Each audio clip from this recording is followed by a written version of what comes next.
ಎಲ್ಲ D boss ಫ್ಯಾನ್ಸ್ಗಳಿಗೆ ನಮಸ್ಕಾರ. ನಾನು ಡಿ ಬಾಸ್ ಫ್ಯಾನು. ಸೊ ನನ್ನ ಹೆಸರು ಅಶೋಕ್ ಜಯರಾಮ್ ಅಂತ, ಶಿವಲೀಲಾ ಚಿತ್ರದ ನಿರ್ದೇಶಕ ಹಾಗೂ ನಿರ್ಮಾಪಕ.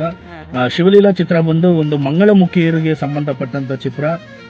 ಈಗ ಕೆಟ್ಟವರು ಅಂತ ಅಂದ್ರೆ ಗಂಡ್ಮಕ್ಳಲ್ಲೂ ಕೆಟ್ಟವರು ಇರ್ತಾರೆ, ಒಳ್ಳೆಯವರು ಇರ್ತಾರೆ. ಸೊ ಹೆಣ್ಮಕ್ಳಲ್ಲೂ ಒಳ್ಳೆಯವರು ಇರ್ತಾರೆ, ಹಾಗೆ ಕೆಟ್ಟವರು ಕೂಡ ಇರ್ತಾರೆ. ಸೊ ಮಂಗಳಮುಖಿಯರಲ್ಲಿ ಯಾರೋ ಒಬ್ರು ತಪ್ಪು ಮಾಡಿದ್ರೆ ಇಡೀ ಸಮುದಾಯಕ್ಕೆ ಒಂದು ಕೆಟ್ಟ ಹೆಸರು ಬರುತ್ತೆ. ಸೊ ಮಂಗಳಮುಖಿರೇ ತಪ್ಪಿಕಸ್ತರು, ಅವ್ರು ಕೆಟ್ಟವರು, ಅವರು ಕಳ್ಳರು, ಅವರು ಬರೀ ಭಿಕ್ಷಾಟನೆಗೆ ಮತ್ತೆ ರೋಡಲ್ಲಿ ದಂಧೆ ಮಾಡೋದಕ್ಕೆ ಅಷ್ಟೇ ಸೀಮಿತ ಅನ್ನೋದಕ್ಕೆ ಒಂದು ಸೀಮಿತ ಆಗಬಾರ್ದು ಅಂತ ಅಂದ್ಬಿಟ್ಟು ಒಂದು ಚಿತ್ರದ ಮುಖಾಂತರ, ಈ ಶಿವಲೀಲಾ ಚಿತ್ರದ ಮುಖಾಂತರ ನಾನು ಮಂಗಳಮುಖಿಯರ ಜೀವನ ಹೆಂಗಿರುತ್ತೆ, ಅವ್ರ ಕಷ್ಟಗಳೇನು, ಅವ್ರ ಭವನಗಳೇನು, ಹಾಗೆ ಇವರು ಸಮಾಜದಿಂದ ಇವ್ರಿಗೆ ಏನ್ ತೊಂದರೆ ಆಗ್ತಾ ಇದೆ, ಹಾಗೆ ಇವ್ರ ಕಡೆಯಿಂದ ಸಮಾಜಕ್ಕೆ ಏನ್ ತೊಂದರೆ ಆಗ್ತಾ ಇದೆ, ನಿಜವಾದ ಮಂಗಳಮುಖಿಯರು ನಿಜವಾಗ್ಲೂ ತಪ್ಪು ಮಾಡ್ತಾರ, ಅವ್ರು ಯಾವ ತರ ಬದುಕ್ತಾರೆ ಅನ್ನೋದೇ ಈ ಚಿತ್ರದಲ್ಲಿ ನಾನು ತೋರಿಸಿರೋದು, ಶಿವಲೀಲಾ ಚಿತ್ರದಲ್ಲಿ. ಸೊ ಇವಾಗ ನಮ್ಗೆ ತೊಂದರೆಗಳು ಏನಾಗ್ತಾ ಇದೆ ಅಂತ ಅಂದ್ರೆ ಥಿಯೇಟರ್ ಸಿಗ್ತಾ ಇಲ್ಲ ನಮ್ಗೆ. ಇವತ್ತು 1ನೇ ತಾರೀಕು ಇವತ್ತು ಮೂವಿ ರಿಲೀಸ್ ಆಗ್ಬೇಕು. ಸೊ ಇವತ್ತು ಒಂದೇ ಒಂದು ಥಿಯೇಟರ್, ಒಂದೇ ಒಂದು ಶೋ ಕೊಟ್ಟಿದ್ದಾರೆ.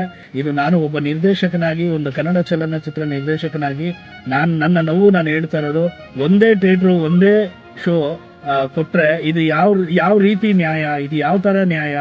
ಬೇರೆ ಭಾಷೆಗಳು ಸಿನಿಮಾಗಳು ಇವತ್ತು ಅವ್ರಿಗೆ ಥಿಯೇಟರ್ಗಳು ಸಿಗ್ತಾ ಇದೆ. ಇವತ್ತು ಬುಕ್ ಮೈ ಶೋ ಅಲ್ಲಿ ಓಪನ್ ಮಾಡಿದ್ರೆ ನಮ್ಮ ಕನ್ನಡ ಸಿನಿಮಾಗಿಂತನೂ ಬೇರೆ ಹೊರ ಭಾಷೆಯಲ್ಲಿ ಇರುವಂತ ಎಲ್ಲಾ ಸಿನಿಮಾಗಳನ್ನು ಎದ್ದು ಕಾಣ್ತಾ ಇದೆ. ಸೊ ನಮ್ಗೆ ಥಿಯೇಟರ್ ಸಿಗ್ತಾ ಇಲ್ಲ ಅನ್ನೋದು, ನನಗೆ ಅನ್ಯಾಯ ಆಗ್ತಾ ಇದೆ ಅನ್ನೋದು, ನಾನು ಡಿ ಬಾಸ್ ಫ್ಯಾನ್ಸ್ ಅಭಿಮಾನಿಗಳಿಗೆ ನಾನು ಎಲ್ಲರಿಗೂ ಹಂಚ್ಕೊಂತಾ ಇದ್ದೀನಿ. ನನ್ನ ನೋವು ನನ್ನ ಮನಸ್ಸಲ್ಲಿದೆ. ಸೊ ದಯವಿಟ್ಟು ಡಿ ಬಾಸ್ ಅಭಿಮಾನಿಗಳಿಗೆ ಆದಷ್ಟು ಅರ್ಥ ಆಗುತ್ತೆ. ಬಾಸ್ ಹೇಳಿದ್ದಾರೆ, ಹೊಸ ಪ್ರತಿಭೆಗಳನ್ನ ಬೆಳೆಸಬೇಕು, ಹೊಸ ಪ್ರತಿಭೆಗಳಿಗೆ ಸಪೋರ್ಟ್ ಮಾಡಬೇಕು, ಯಾವುದೇ ಅನ್ಯಾಯಗಳಾಗ್ತಾ ಇದ್ರೆ ಅದನ್ನ ತಡೆಗಟ್ಟಬೇಕು, ಅವ್ರಿಗೆ ನ್ಯಾಯ ಕೊಡಿಸ್ಬೇಕು ಅಂತ ಹೇಳಿದರೆ, ದಯವಿಟ್ಟು ನಿಮ್ಮ ಮುಂದೆ ನಾನು ನನ್ನ ಕಷ್ಟ, ನನ್ನ ನೋವನ್ನ ಹಂಚ್ಕೊಂಡಿದ್ದೀನಿ.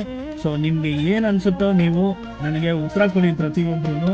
ನಾನು ಒಬ್ಬ ಡಿ ಬಾಸ್ ಅಭಿಮಾನಿಯಾಗಿ, ನಮ್ಮ ಸಿನಿಮಾದ ಹೀರೋ ದರ್ಶ್ ದಿವಾಕರ್ ಅವರು ಕೂಡ ಒಂದು ಡಿ ಬಾಸ್ ಅಭಿಮಾನಿ ಅಂತ ತಮ್ಮೆಲ್ಲರಿಗೂ ಗೊತ್ತು. ಸೊ ಶಿವಲೀಲಾ ಚಿತ್ರ ಮಾಡಿದೀವಿ. ಪದ್ಮಶ್ರೀ ಮಂಜಮ್ಮ ಜೋಗಿ ಅವರು ಹಾಗೆ ಒಂದಷ್ಟು ಜನ ಮಂಗಳಮುಖಿಗಳು ರೋಡಲ್ಲಿ ನಿಂತ್ಕೊಂಡು ಇವತ್ತು ಕಣ್ಣೀರ್ ಹಾಕಿ ನಮ್ಗೆ ಥಿಯೇಟರ್ ಬೇಕು ಅಂತ ಕೇಳ್ತಾ ಇದ್ದಾರೆ. ನಿಮ್ಮ ಮುಂದೆ ಇಟ್ಟಿದ್ದೀನಿ ನಮ್ಮ ನೋವುಗಳನ್ನ. ಸೊ ಈ ಚಿತ್ರದಲ್ಲಿ 300 ಜನ ಒಂದು ಮಂಗಳಮುಖಿಗಳು ಅಭಿನಯಿಸಿದ್ದಾರೆ, ನಿಜವಾದ ಮಂಗಳಮುಖಿಯರೇ ಅಭಿನಯಿಸಿದ್ದಾರೆ. ಅವ್ರು ಏನೋ ಒಂದು ಒಳ್ಳೆ ಸಾಧನೆ ಮಾಡಬೇಕು ಅಂತ ಬಂದಿದ್ದಾರೆ. ನಿಮ್ ಮುಂದೆ ಇಟ್ಟಿದ್ದೀನಿ, ನಿಮ್ಗೆ ಏನ್ ಅನ್ಸುತ್ತೋ ನೀವೇನ್ ಮಾಡ್ತಿರೋ ನನಗೆ ದಯವಿಟ್ಟು ನನಗೆ ತಿಳಿಸ್ಕೊಡಿ. ನನಗೆ ಆನ್ಸರ್ ಬೇಕು, ನನಗೆ ನ್ಯಾಯ ಸಿಗಬೇಕು, ಮಂಗಳಮುಖಿಯಲ್ಲಿ ನ್ಯಾಯ ಸಿಗಬೇಕು. ನಮಸ್ಕಾರ. Thank you so much.